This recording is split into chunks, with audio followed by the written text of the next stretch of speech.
If you've spent any time digging into frontline reports from the First World War, you already know that the Western Front wasn't just a battlefield. It was a grinding, unforgiving ecosystem where exhaustion could kill just as easily as artillery. And if you're here on battlefield survival, you're probably the kind of person who likes pulling apart the real mechanics of wartime life, not the sanitized textbook summaries. So let's start with a hook that matters. When soldiers wrote home about the front, they didn't complain most about gunfire, mud or lice.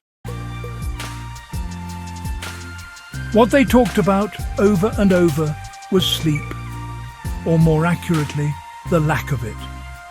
A minute into this topic, and you begin to understand that sleep wasn't simply a comfort. It was a strategic resource, a battlefield tool, and sometimes the thin line between staying alive and making a mistake that got someone killed. With that in mind, let's break down exactly how soldiers managed sleep in constant danger during the First World War, what systems were built around it, and how you can apply this knowledge today in survival, training, and mental resilience.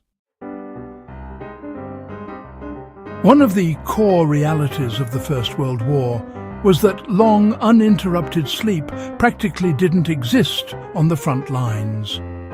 Artillery fire, nighttime raids, gas alarms and patrol schedules fractured rest into unpredictable chunks. Soldiers adapted by training themselves, sometimes unconsciously, to fall asleep quickly and take what they could get. This wasn't a luxury, it was a necessity. Diaries from the Somme and Ypres repeatedly mention men dropping asleep mid-conversation while eating, even while sitting upright in fire bays. They taught their bodies to treat sleep like a ration. When it appeared, they seized it. In survival terms, this is a micro-sleep conditioning. If you're ever in a wilderness or high-alert environment, one practical application is practicing the ability to sleep in controlled, short bursts. This means regulating your breathing, decentralizing comfort, and learning to detach mentally on command. Soldiers didn't have the language for it, but, well, they were doing something close to advanced fatigue management techniques used today by special forces and polar expeditions. Despite what Hollywood suggests, armies didn't keep soldiers in the forward trenches indefinitely. The British, French and later American forces all developed rotation systems designed to pull men back before sleep deprivation turned dangerous. A typical cycle might include 4 to 6 days in the firing line, followed by several days in support trenches, and then a few more in reserve or billets. No one on the front considered this a vacation. Artillery could still reach them, but these rear positions offered enough distance to get at least a few hours of real, deeper sleep. For researchers and enthusiasts, this reveals how military planners quickly discovered that rest wasn't kindness. It was operational logic. For survivalists, the takeaway is straightforward: build rotations into any stressful environment. If you're on an extended trek, disaster response, or overnight security watch, you create relief periods before fatigue makes you a liability. Even a reserve trench equivalent, somewhere slightly safer but still functional, can keep a team's alertness razor sharp. The earliest trenches were shallow and exposed, but as the war dragged on, engineering became a lifeline. Soldiers needed places where they could sleep without freezing, drowning in mud, or being obliterated by shrapnel. The answer became dugouts, timber-reinforced underground shelters carved into trench walls or deeper into the earth. These spaces could be cramped, dark and infested, but compared to open trenches, they were sanctuaries.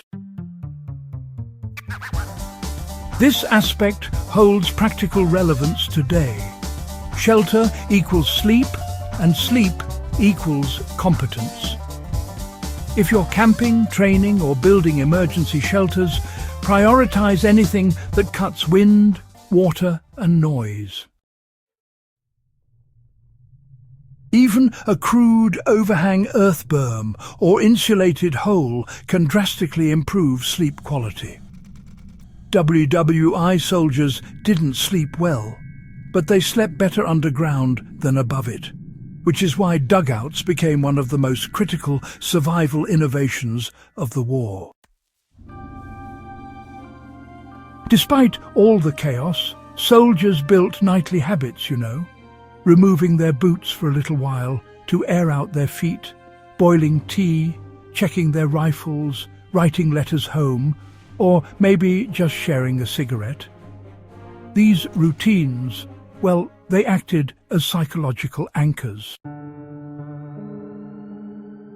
They signaled to the mind that rest time was approaching, even if that rest was, short-lived. Mental cues were often more powerful than physical comfort. Modern survival psychology backs this up. When your environment is unpredictable, you stabilize your mind through repetition.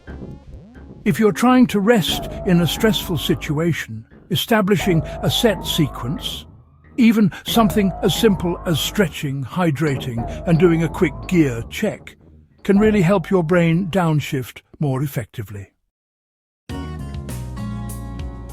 Constant noise didn't mean constant wakefulness. Veterans often described a strange ability to, tune out background artillery or machine gun fire unless it posed a direct threat. This was partly psychological adaptation and partly a result of trust. With sentries posted all hours, men knew someone was always awake watching for danger. That trust allowed them to shut down, even if only partially. This teaches an important practical principle. Rest in dangerous environments depends on defined responsibility. If you split watch duties among a group, rest becomes possible because vigilance is shared. Whether you're on a multi-day trek or securing a campsite, a rotating watch system is not just tactical, it's sleep management. Understanding how soldiers managed sleep in constant danger during the First World War isn't just about historical curiosity. It reveals the fundamentals of human resilience, survival psychology, and improvisation under pressure. If you value deep-dive battlefield analysis like this, subscribe to Battlefield Survival and share this guide with someone who appreciates serious, well-grounded history.